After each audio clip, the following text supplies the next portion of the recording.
Hello, Salisbury, and thank you for joining us for a presentation of our 2024-25 focus group and survey highlights. We are recording this in our boardroom so that our community can better understand our data, and we have brought our researcher in to join us, so we'll start with some introductions. For those of you who don't know me, I'm Lynn Feeney-Hetton, the superintendent. Hi, I'm Tanya Swavely. I'm a staff development facilitator at IU21. Welcome, Tanya. Thank you for being here. I'm Kelly Pauling. I'm the assistant superintendent here at the district. All right, so going back to our comprehensive planning process, we've been looking at all variety of data sets, and we've looked at testing data and attendance data, and we utilized our school pays data. If you didn't have a chance to watch that presentation, that's also available to you on our YouTube channel. So today we're going to focus on focus group and survey highlights, and thank you to our parents, our students, and our staff who took these surveys earlier this year. Our research team actually from our Carbon Lehigh Intermediate Unit gave us an opportunity to bring an outside perspective in to do some of this research so that we could have some honest conversations with kids without necessarily having school staff involved in those conversations. So two components to this really: focus groups where Tanya and colleagues came into the district and actually met with students, staff, and also then surveys that went out to our community members. This data is just one piece of data that informs our practice, highlights some of our strengths, opportunities for growing, and informs our comprehensive plan. Anything else to add, Mrs. Pauling, before we get started? I think the surveys and the approach, they all come from the Department of Education, so these are tools that are given to us, and we work collaboratively with IU21 on many, many projects, but this is the first time we've done these surveys or focus groups in our building. So it was a really new experience for us, and it yielded some really good, interesting information that we're excited to embed in our comprehensive planning process. So maybe the first thing we do is just sort of start with some overall impressions, Tanya, that you got. So informally, you know, we're doing the video, we're live, we're not editing. So just sort of some of your overall perceptions, and then we'll dive into some more specifics. Sounds great. I want to start off by saying it was such a pleasure to meet with all of the students and staff at all three of the buildings. Some of the general impressions that we received is we saw the excitement of students coming to school every day. They really shared with my colleagues. Okay, that is good to hear. We're glad to hear kids are exciting. Yes, you could definitely tell, at least from an outsider looking in, that they did feel like there was such a strong sense of community at the three buildings. What students were sharing was, you know, being a small district, they really get to know one another, and they really got to know a lot of their staff, and they know that there's always someone that they could go to if there's any concerns that arise. So it was really just a pleasure meeting with students and staff at all of the buildings. Great. Good to Great, thank you. That makes us happy to hear, right? We like when our students want to be in our schools. And personally, I think that mirrors how I feel, like being here, being an administrator here. I do feel like we have really close relationships with our teachers, and although I don't work as closely with all students as our teachers do, I feel like our community is, you know, it's strong, not insulated, right? But very, very strong, and a big sense of pride here about being here in Salisbury. Yeah, absolutely. All right, so we're going to dive in here. We're going to start with a little bit of background, and the way this initially started was we learned about this tool being available to us through Carbon Lehigh Intermediate Unit, and you know, we said, yeah, we think we want to investigate this and learn more. So tell us a little bit about the survey first, Tanya. And if you pull the microphone closer, it'll be easier for people to hear. Okay, wonderful. Yes, the survey was developed in partnership with the PA School Improvement Team along with PDE, and it's aligned with Pennsylvania Schools and Communities Essential Evidence-Based Practices for Sustained Improvement in Teaching and Learning. So there are essential practices that we believe that if we follow them, we're going to be able to improve teaching and learning. So those questions were aligned with those different essential practices. So they were distributed to parents, staff, and students at each of the buildings. So what are the essential practices? Is that what we're seeing there on that side of the slide. Yes, on the side of the slide, there are 18 in total, but if we look at some of the trends for the essential practices, it really focuses on empowering leadership, fostering quality and professional learning, focus on continuous improvement of instruction, and also making sure that we're providing student-centered supports. And I think all of our teachers and families would agree that these are really important components for our kids to be successful, right? They need to continually learn from best practices through teachers. We need to make sure that we're providing supports, and we need to empower our leaders to create high expectations for staff and for students. So these certainly align to what's important to us philosophically as leaders, as well as PDE. So in addition to the survey information, we said, okay, well, we could go deeper, right? And what would that look like? So the focus group is where myself and a colleague from the IU21 were able to sit down with groups of students and staff. We met with about 3 groups of students at each building, roughly 6 to 8 students, the same with the number of staff. And we asked them some targeted questions that really align with each of the 18 essential practices.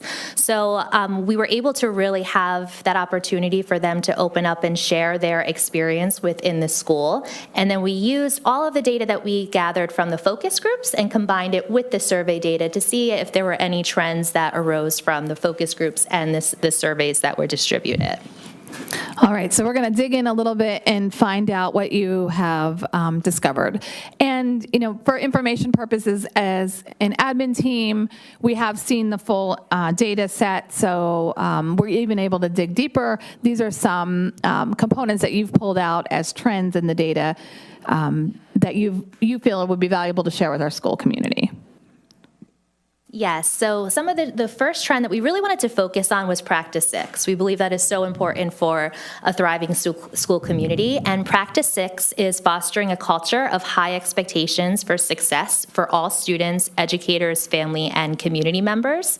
So there are some different look-fors that we look for to make sure that we're following this practice, and some of the focus questions I can speak to were really targeted at this practice. So before we go on, let's talk about some of those look-fors, right? And I just want to reiterate this practice because it's really important. Fostering a culture of high expectations for everyone. And I'm looking specifically at number 2 here. Regardless of culture, ability, life experience, socioeconomic status, or primary language, each student is expected to master grade level expectations. And I think that's really important for us to highlight, that we're looking at everybody because we're really focused on inclusivity and we're really focused on acceptance, and we have a lot of diversity in the district that we've sort of evolved to over the last 10 to 15 years. Yeah, we do. Our demographics have changed. I've been here about 6 years, so even in the time that I've been here, we've seen a lot of changes. And it's important to us that our students feel accepted and included, and that everyone has an even playing field when they're here in school. And I could just add that just from the trends that we noticed just sitting and speaking with students, that did overwhelmingly come across. They do feel included, they do feel welcome, that this is a safe, inclusive environment for them. So then we also have some survey data that backed up what we saw during our focus groups. Yeah, that's good to hear. We've spent, actually our special ed team has spent a lot of time and resources in creating continuum of services for students to keep as many of our students in our buildings as we can, and that's just one lens that we're really looking to be inclusive. So I'm going to keep that in the back of my mind as we go through some of this. All right, looks like we're going to start with the parents and student highlights for Practice 6, and we're going to look specifically at the high school, and then we're going to break it down to middle school and elementary school. Sure. So for Practice 6, I have some highlights that we noticed from the focus group. So students shared that compared to other school districts, they felt as though their grading policy is a bit stricter because there are higher expectations that their school sets for them. That's what the students at the high school level believed. Did they tell you why? They just said that our teachers really believe in us and they know that we could do well, so there's a lot of high expectations. So it's interesting because we have a grading scale that goes from 93 to 100. Share that, yes. So yes. many schools might go 90 to 100. Ours is actually 93. Some schools might do a 70. A 70 is a C. Ours is actually an 84. So it's a big difference. We're sharing that we have friends in other districts. They do notice that there's a higher expectation. That's so interesting. Yeah, I just thought of that. Okay. So they also shared that their schoolwork is very rigorous and that their teachers have high expectations. Staff also shared that the leadership team really focuses on a culture of high expectations and that profile of a graduate really drives what they do every day. So there is that nice communication and just that consistency with that profile of the graduate to help them. They also shared that the leadership team has a high level of trust with the teachers and they're available to support whenever any types of issues arise. Good to hear. Interesting. The profile of a graduate for our community members maybe that are unaware of that, it's a document vision that we created that identifies the knowledge, skills, and dispositions we're looking to have students grow during their time here with us in Salisbury. And while a third of that profile of a graduate is about content, background knowledge, literacy, being able to read and write and calculate. There are also things in there that are dispositions like persistence, responsibility, acceptance, and being creative, communicating well and collaborating. And those things are informed by what workforce is looking for. Mm-hmm. They're just as important, if not more important, than what the knowledge that kids are coming to school with. So we try to balance all those things in the work that we do with our curriculum and instruction. All right, we could probably talk all day, but in the interest of time, I'm thinking we should keep it moving here. All right, so here's what you have some additional slides. Maybe we could just pop through a couple of these. Teachers at the school expect everyone to work hard. You can see that blue is agree and strongly agree. I try to do well on my schoolwork even when it isn't interesting to me. Again, you see the vast majority, blue is strongly agree and red is agree. Oh, I'm sorry, I think I made a mistake there. Strongly agree is red and agree is blue. Child school has high expectations for my child's learning, agree and strongly agree, vast majority of the pie there. Teachers at my child's school encourage my child to work hard. Strongly agree there is orange and agree is yellow. And that sort of takes us to some of the highlights for the middle school. So it was wonderful meeting with the middle school students and staff as well. Some of the highlights from just the focus group is students shared, again, that the teachers set those high expectations for their learning and that they really emphasize the importance of work and staying focused. Students also noted that teachers are committed to really helping them succeed, but they also encourage them. They say, they don't just give us answers. They encourage us to be independent and work hard and persevere and find those answers on our own. So students also described their lessons as interactive and said that their teachers really do encourage students to participate and be active learners in their lessons. Staff, meeting with them, share that the school does have a yearly focus, which helps set clear expectations for their own classrooms. And they also mentioned that the administrative team offers guidance when needed, and again, that there is that high level of trust in the decisions that the staff make. All right, thank you. And we'll highlight just a few of these. Teachers in my school expect everyone to work hard, strongly agree and agree, blue and green there. I try to do well on my schoolwork even when it isn't interesting to me. Agree and strongly agree, they're the two highest components. I don't know, how should we feel about it if the work isn't interesting to them? My child's school has high expectations for my child's learning. Agree is the orange there, and disagree is yellow. So that's something to be that's something that's sort of interesting. We're seeing a higher a higher number of parents who are disagreeing with that statement. My child's school has high expectations for my child's learning. So that might be something we want to dig into. Especially because the students are sharing that they do feel like there's those high expectations. So just digging deeper into that would be yes. Thanks. Teachers at my child's school encourage my child to work hard, so we're seeing a strongly agree there and agree there in the orange, so that's sort of different from the slide before. So interesting oversights from middle school parents in that practice 6, which is really important to us. Let's move on to elementary. All right, so I must say it was such a pleasure meeting with the elementary students. They were so well-spoken, the way that they never interrupted the other classmates. We walked out of there, we said, wow, what just well-spoken students. They did That's such a amazing. great job. We're so proud of our elementary wonderful. students. They were so great. So they did share that when I spoke with the students that they're familiar with the goals, and they were so excited to share the 8 habits with us. They also Leader in Me. The Leader in Me program, Yep. Wonderful. They also explained that when they meet the expectations, they receive a certificate, and I believe that they said a magnet that they get as recognition that they were really excited about. They do. They have.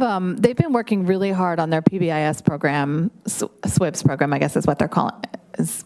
I don't know, Mrs. Pauling. I feel like you should help me out there. So we have both. We have school-wide positive behavior supports, and we partner that with Leader in Me, which are the 8 habits. And so students are, we teach. We're very, and all that means is we're very intentional about teaching our expectations. How do we walk to the cafeteria? How do we talk with a friend? How do we behave on the bus? We're very intentional about that, and we look for opportunities to give feedback and say, yeah, that's exactly on the mark, right? Less about, we do, of course, provide the feedback when we're not on the mark, but we try to emphasize the positive, the things that kids are doing every day, and they earn Falcon Feathers, along with learning more about leadership. Did they talk about Falcon Feathers? They did talk about falcons, and they also shared with me the importance of sharpening my saw. I believe they were saying that's one of the 8 habits of taking time and making sure. So they were really excited to share those practices with us. Very, very strong work happening in our elementary building with our kids. Thank you. You're welcome. So they also share that teachers have those high expectations for their learning. They also said that they make learning fun and that they help them set high goals for themselves. They said that they were setting their own goals with their teachers. Teachers also shared that leadership establishes expectations for their classroom practices and that the expectations are communicated to them. They also expressed an interest in having additional input in shaping those expectations related to their classroom practices. Okay, thank you. Welcome.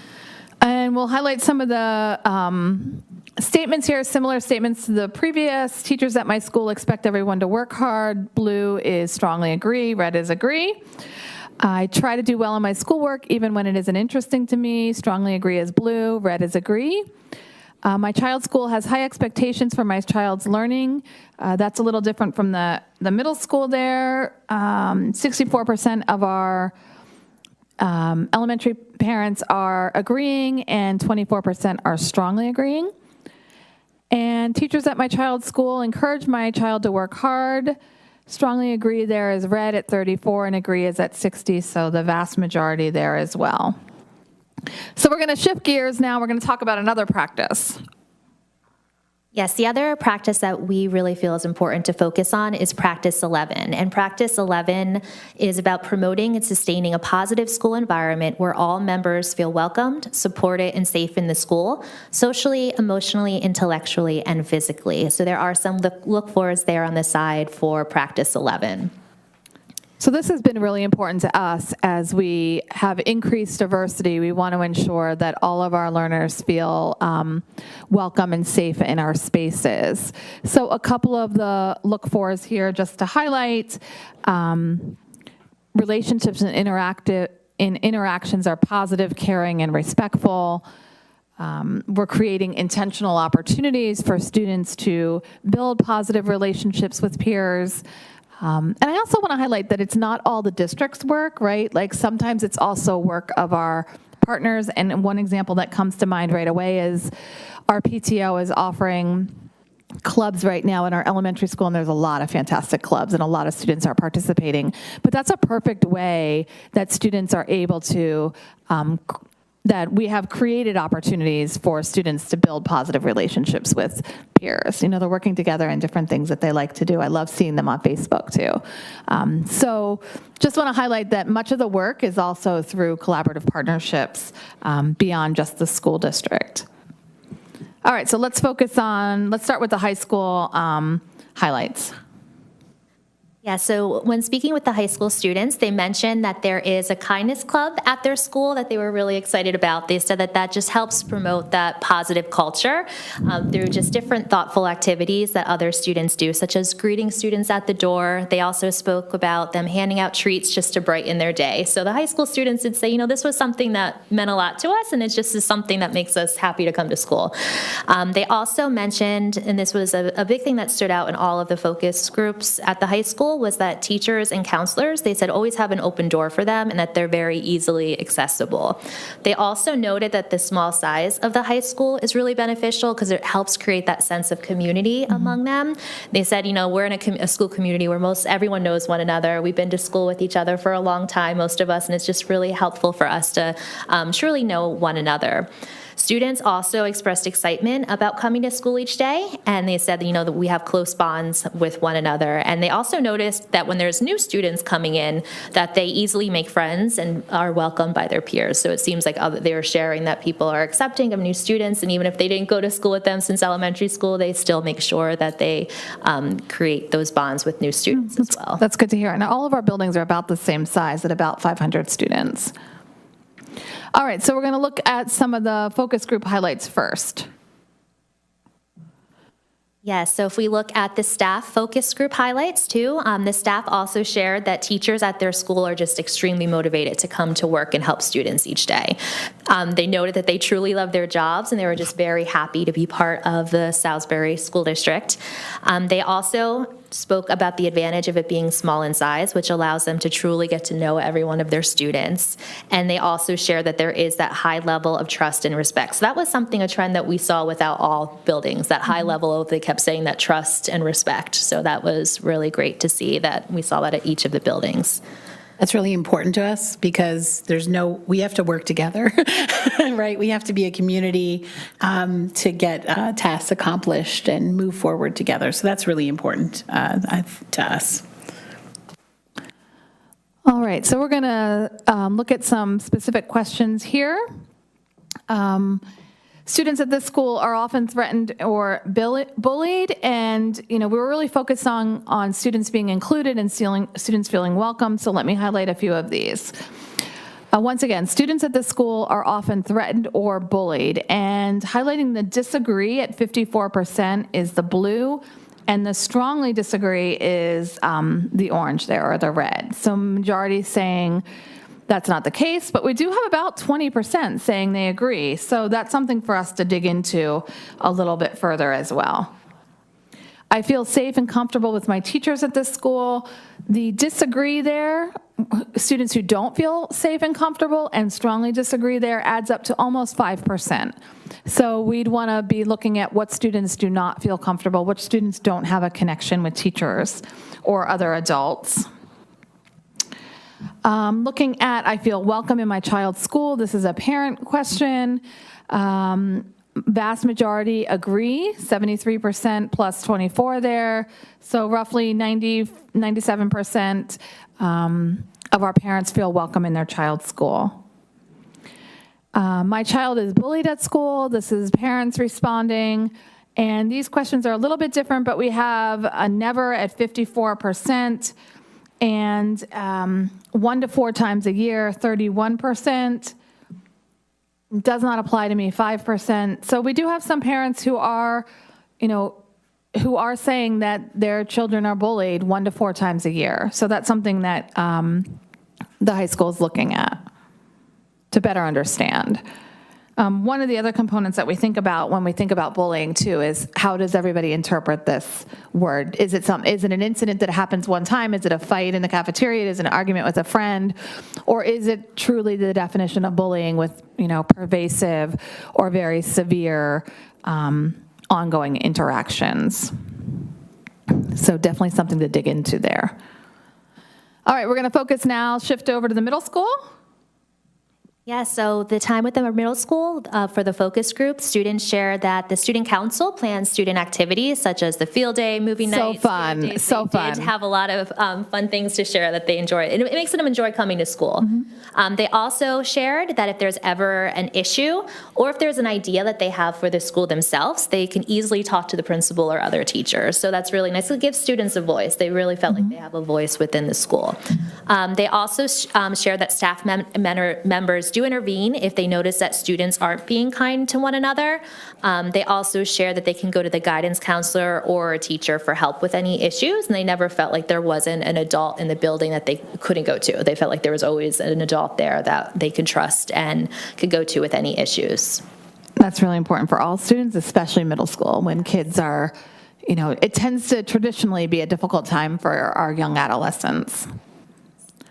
So moving on to the staff focus group highlights, they did share again, I'm going to say that high level of trust between administrators and teachers.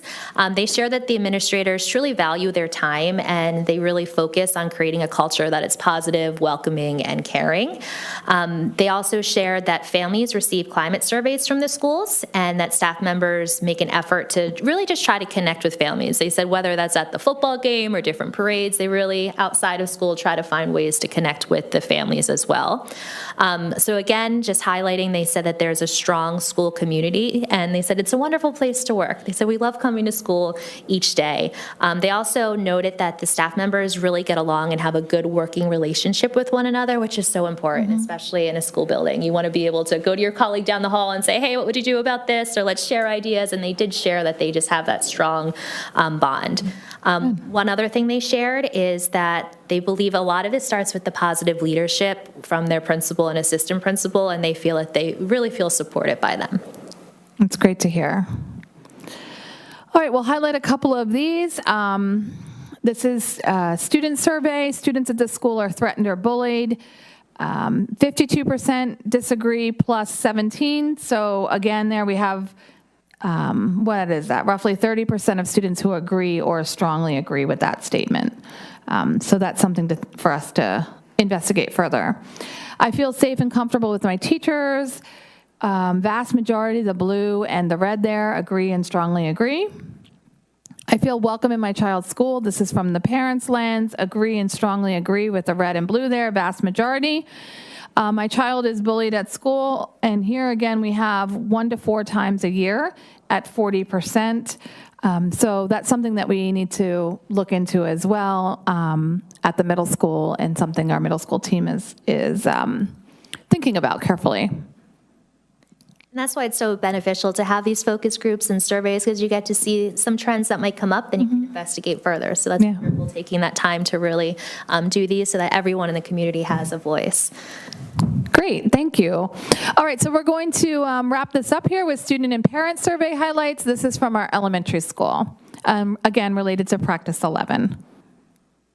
All right, so when meeting with the elementary school, the students, they noted that they know what the school's rules were. They said that the teachers make coming to school enjoyable. They also shared again that trend of if there was anything that they needed to address, they could go to their teacher and get help. Also, if they have any ideas for the school, they could go to someone and share them. Students also share that the administrators are in the cafeteria a lot to ensure that they're behaving and reviewing those expectations in the cafeteria to make sure that they said that we're not getting too loud. So they come in to make sure that we're doing what we're supposed to be doing. So they also share that there is a backpack club if they need food. And they also said that they can reach out and talk to a teacher or counselor if they ever felt like they needed support. When meeting with teachers, teachers again just expressed their wish to, just continue to enhance the school community. So they had some great ideas for that. They said that they would love to organize different events like potlucks and celebrations just to help unite the team. They also said that they feel really comfortable with their grade level teams and they're eager to engage in more activities to get to know other staff members some more.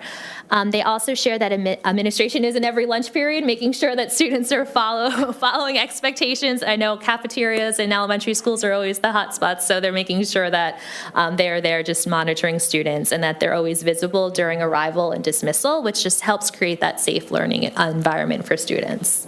Sounds good. I am always up for a potluck. All right. So just a couple of survey highlights here. And this is from students. Students at the school are often threatened or bullied. We've got a vast majority here of strongly disagree, and disagree over 80%. I feel safe and comfortable with my teachers, highlighting less than 1% here disagree with that. So that is really strong data for our elementary school students. Parents, I feel welcome in my child's school. It looks like about 6% of our parents who completed the survey said that they disagree with that statement, but vast majority, 94-ish%, are saying, I do feel welcome. My child is bullied at school. There's 50% of never here at the elementary from parents, and 1 to 4 times a year at 32%. So again, something for us to be cognizant of and start to think about carefully. Continue to think about. It's always on the forefront of our minds. All right, I am unable to move forward. There we go.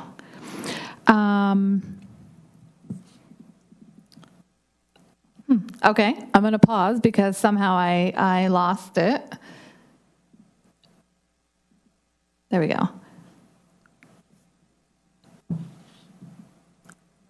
That's the last slide. Okay, that's the last slide. That's why it's not moving forward. I thought we would have a wrap-up slide, but I guess I missed that when I finished this.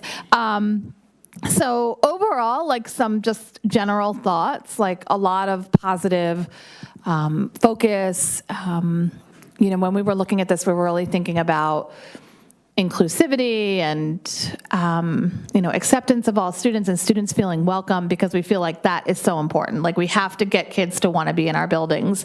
And then we can, create those high expectations. So just wondering, do you have any other perspective on that? I know we're kind of putting you on the spot, but thinking about, and this is one of the concerns that was brought up through our comprehensive planning team too. I don't know, maybe you can probably articulate it more clearly. I guess we had some steering committee members that are very, in tune with how students are experiencing our schools, and do they feel safe? Are there any links to different groups of students and student achievement? And of course we uncover that in some of our data if there's any differences. Sometimes it's curriculum and instruction oriented, but I guess it's harder from my seat to see if there's any other environmental factors that we should be looking at. So I just wondered if anything came up in the focus groups or in the surveys that would, if it's not highlighting a solution, maybe just letting us know where we need to put a magnifying glass and look a little more closely. So I can share, that's why we did really want to focus on that Practice 11, because Practice 11, again, is promoting and sustaining a positive school environment where all members feel welcomed, supported, and safe in school, not just socially, but emotionally and intellectually and physically. And just from the focus group data that we had speaking with students and with the survey data to back it up, it did really feel that the majority of students, no matter their background, really felt comfortable and safe coming to school every day. And they did share the reason for that is because they felt like the counselors and the teachers always have that open door policy for them to go and to speak to anyone whenever an issue may arise. And I guess I also want to be like, we're not Pollyanna here, right? Like this data set is based on the people who replied. Sure. Can you remind us what that was? Because even though this data is telling us this, it doesn't mean that there are other examples of, kids who may not feel included, or, kids who don't feel like they're having high expectations. But there may be those other examples too, or families. But what was this data set on? Sure. So for the total parent surveys, there was 171, student surveys 519, and staff a total of 61. Okay. Mm-hmm. So that helps us sort of get an idea. We only had about 171 parent surveys? Yes. Okay. Out of our 1,500, well, we have 1,500 students, but that's not necessarily the number of families with multiple siblings. Well, I want to thank you because I feel like, it took time away from our kids' days and to complete the surveys, and also for families to do it. And I feel like we got some really valuable information. So I really appreciate the the outside lens, looking at our organization. Anything else you want to add, Mrs. Pauling? No, I think, we talked about doing focus groups before, and I think I just want to thank you and Kristen, your partner who's not here with us today, because you guys operationalized it and made it happen. I'd also like to thank our building leaders who coordinated schedules to free up students to be there and staff to participate in these, so there's all kinds of logistics that go behind throwing this into the wrench of a school schedule. And I just thank the parents at home for taking the time. And I guess, an invitation, if these results don't mimic your experience with our school, we welcome you to reach out to us. We're always willing to listen and see what we can do to learn more about what's happening and also come up with solutions that make everyone feel welcome and successful. And I think we should, that's worth saying again. Like, we should be saying that at the end of every conversation we have. If you have an experience you want to share with us, please reach out. Thank you so much. We really appreciate your time. So welcome, and thank you for allowing us within your doors and just allowing that opportunity to have different voices from students, staff, and parents. I think that's so beneficial when school districts allow that, just so that everyone has a voice. So thank you. Thanks, everybody. Thanks.